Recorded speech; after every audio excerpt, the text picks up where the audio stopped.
নমস্কার, বাংলা ভাষা চর্চা চ্যানেলে আপনাদেরকে স্বাগত। আমি অরূপ কুমার দে। ন্যাশনাল অ্যাচিভমেন্ট সার্ভের এমসিকিউ অ্যাডাপ্টেশন টেস্টে পঞ্চম শ্রেণীর বাংলা ভাষা ও সাহিত্য বিষয়ের প্রশ্নোত্তর নিয়ে আলোচনা করছি। এখানে যে এমসিকিউ টাইপের কোশ্চেন দেওয়া আছে মোট 15টা, 3টি ভাগে, প্রত্যেকটি ভাগে 5 করে। এর মধ্যে বেশিরভাগই তথ্যমূলক বা জ্ঞানমূলক প্রশ্ন। দু একটি প্রশ্নের ক্ষেত্রে আমাদেরকে বোধ বা প্রয়োগ দক্ষতামূলক প্রশ্ন দেওয়া আছে। দেখা যাক, আসুন। প্রথম ভাগে ছোট্ট একটা অনুচ্ছেদ দেওয়া আছে যেখানে বিদ্যাসাগর মহাশয় সম্পর্কে কয়েকটি কথা লেখা আছে, তার জীবনের দু একটি কথা। সেই অনুযায়ী প্রথম প্রশ্ন দেওয়া আছে, বিদ্যাসাগর তাঁর বই বিক্রি করে উপার্জন করেন। এবার যে বিকল্পগুলো দেওয়া আছে তার মধ্যে বিকল্প বি হচ্ছে সঠিক উত্তর, প্রৌঢ় বয়সে। আমরা 1-এর বি করে দিলাম। এটা কিন্তু এই ছোট্ট অনুচ্ছেদ, এই 5 লাইনের অনুচ্ছেদের মধ্যেই এটা দেয়া রয়েছে, সুতরাং এটা খুঁজে পেতে কোনো অসুবিধা কারোর হওয়ার কথা নয়। দুদার বই বিক্রি করে জীবনের শেষ ভাগে বিদ্যাসাগরের বার্ষিক আয় ছিল, এটাও দেওয়া আছে, একই রকম তথ্যমূলক। 30,000 টাকা লেখা আছে, হওয়া উচিত 30,000। 30কে আমরা 30 বলি বটে, গ্লাসকে গেলাস বলি বটে, তবে এখানে এই অনুচ্ছেদে 30 না বললে 30 বললেই ভালো ছিল। যাই হোক, এখানে 30 আছে, আমরাও 30 বলছি। 2-এর সি হচ্ছে সঠিক উত্তর। 3 দাগের প্রশ্ন, এখনকার বিদ্যাসাগর কলেজের আগের নাম ছিল, এটাও এখানে লেখা আছে, আমরা জানি মেট্রোপলিটন কলেজ। সঠিক উত্তর 3-এর এ, মেট্রোপলিটন কলেজ। 4 দাগ, বিদ্যাসাগরের নামের সঙ্গে যে সমাজ সংস্কার আন্দোলন যুক্ত। সতীদাহ প্রথা রদ রয়েছে, সেই সতীদাহ প্রথা আইন করে বন্ধ করেন লর্ড উইলিয়াম বেন্টিং, কিন্তু এই প্রথা রদ করার পিছনে যার অবদান, তিনি আমাদের বাংলার তথা ভারতের প্রথম আধুনিক মানুষ, নবজাগরণের পথিকৃৎ রাজা রামমোহন রায়। কৃষকদের জন্য খাজনা রদ, এখানে বিদ্যাসাগর, রামমোহন কেউই ছিলেন না। বিধবা বিবাহ আইন সিদ্ধ করা, এটিই কিন্তু করেছিলেন আমাদের প্রাতঃস্মরণীয় মহাপুরুষ, নবজাগরণের অগ্রপথিক ঈশ্বরচন্দ্র বিদ্যাসাগর মহাশয়। সুতরাং সঠিক উত্তর হচ্ছে সি। বিধবা বিবাহ আইনটা হয় 1856 সালে, আর সতীদাহ প্রথা রদে 1829 সালে।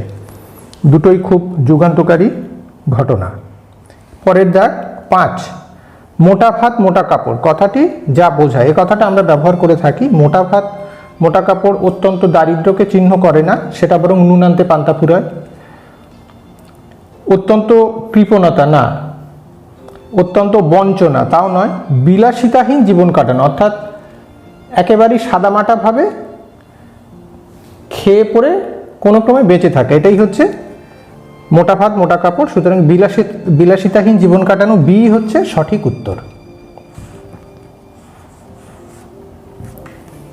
এটি কিন্তু একটি বাগধারা। এবার আমরা ভাগ 2-এ চলে যাব। ভাগ 2-এ বাঙালির একটা বিশেষ স্বভাব নিয়ে বলা আছে, দুধ ভাতে বাঙালি, মাছ ভাতে বাঙালি, সেটা নিয়ে। আর আগের যুগে যখন লোক সংখ্যা কম ছিল, অনেকেরই জমি জায়গা ছিল, সে সময় বাঙালির গোয়াল ভরা গরু, গোলা ভরা ধান, পুকুর ভরা মাছ, এই সমস্ত ছিল। তাদের আত্মীয় স্বজনের প্রীতি ছিল, যখন আসতো তাদেরকে খুব আদর আপ্যায়নের সঙ্গে অনেক কিছু রান্না বাড়া করে খাওয়াতো, এবং বাঙালির কিছু কিছু বিশেষ রান্নার কথাও এখানে বলা আছে, যেগুলো অত্যন্ত সুখাদ্য, সুস্বাদু।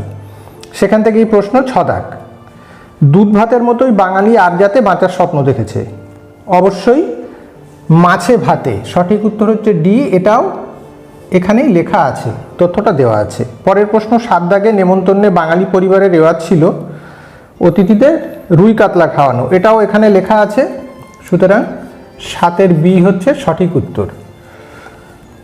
8 দাগের প্রশ্ন, এখনকার বাঙালি জীবনের স্বপ্ন দেখা রূপকথা।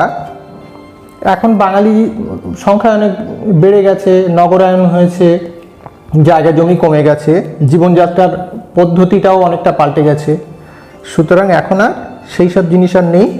তো সেই রকমই একটা কথা বলা হচ্ছে, এখনকার বাঙালি জীবনের স্বপ্নে দেখা রূপকথা, গোয়াল ভরা গরু, গোলা ভরা ধান, পুকুর ভরা মাছ, সবকটি, হ্যাঁ, এই তিনটেই হচ্ছে বাঙালি জীবনের স্বপ্নে দেখা রূপকথা। সুতরাং আমাদের অপশান বেছে নিতে হবে সবকটি, অর্থাৎ ডি, 8-এর ডি হচ্ছে রাইট অ্যান্সার।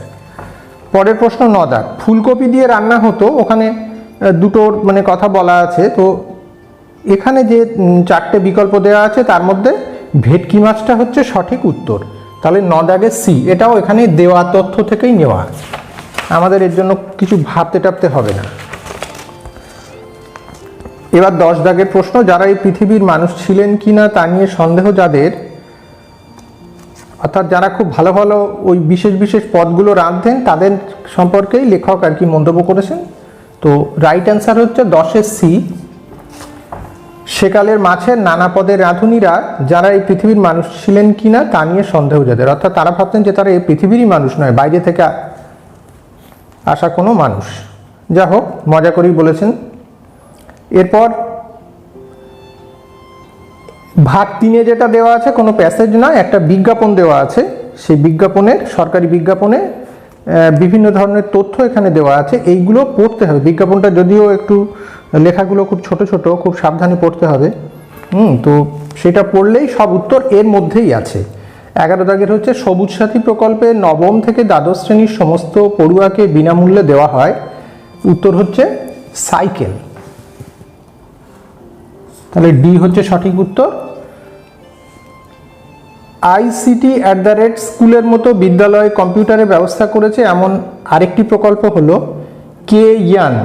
কে-ইয়ান মানে আসলে নলেজ যান মানে যানবাহন, অর্থাৎ এটা একটা গাড়ির মতন জিনিস, ছোট্ট, আর উপরে একটা প্রজেক্টরওয়ালা কম্পিউটার থাকে, সেখান থেকে শিক্ষামূলক নানান প্রোগ্রাম চালানো যায় প্রজেক্টরের সাহায্যে, তাই এটাকে নলেজ ইয়ান বলা হয়েছে।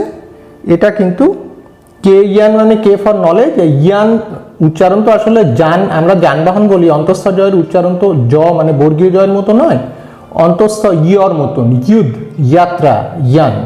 তাই এখানে লেখা আছে KYAN, ইয়ান, অর্থাৎ নলেজ, আমরা বাংলায় বলবো নলেজ যান। ঠিক আছে, তো এটাই হচ্ছে সঠিক উত্তর, 12C। এরপর 13 দাগ, পশ্চিমবঙ্গ সরকারের উদ্যোগে প্রত্যেক পড়ুয়াকে বিদ্যালয়ের পোশাক দেওয়া হয়, একেবারে প্রথম থেকে অষ্টম শ্রেণী পর্যন্ত, তোমরা সবাই জানো। ডি দাগ হচ্ছে রাইট অ্যান্সার। 14 দাগ, পশ্চিমবঙ্গ সরকারের পক্ষ থেকে প্রথম অষ্টম শ্রেণী পর্যন্ত সমস্ত ছাত্রছাত্রীর জন্য ব্যবস্থা করা হয়েছে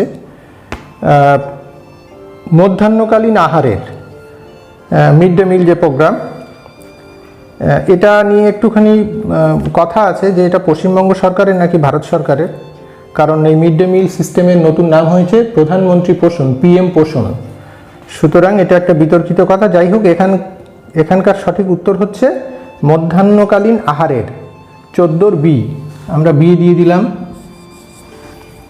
পরের প্রশ্ন, স্থিরীকৃত শব্দের একটি সমার্থক শব্দ হলো, স্থিরীকৃত, স্থির করা হয়েছে যেটা, যে কোনো একটা বিষয় নিয়ে স্থির সিদ্ধান্ত নেওয়া হয়েছে, স্থির করা হয়েছে, তাই তাকে আমরা বলি স্থিরীকৃত। তো সেটার অর্থ হচ্ছে নির্ধারিত। এই 4টে যেটা দেওয়া আছে, প্রদত্ত মানে যা দেওয়া হয়েছে, অনুমিত যা মানে যা অনুমান করা হয়েছে, অনুমোদিত মানে যা অনুমোদন বা পারমিশন দেওয়া হয়েছে, যেটা অনুমোদন করা হয়েছে। আর একটা আছে প্রকল্পিত, প্রকল্পিত শব্দের অর্থ নির্ধারিত, সুতরাং স্থিরীকৃত শব্দের অর্থ প্রকল্পিত। সুতরাং 15-র বি হচ্ছে সঠিক উত্তর। তাহলে আজ এই পর্যন্ত, সবাই ভালো থাকবেন, চ্যানেলটি ভালো লাগলে সাবস্ক্রাইব করবেন, ধন্যবাদ।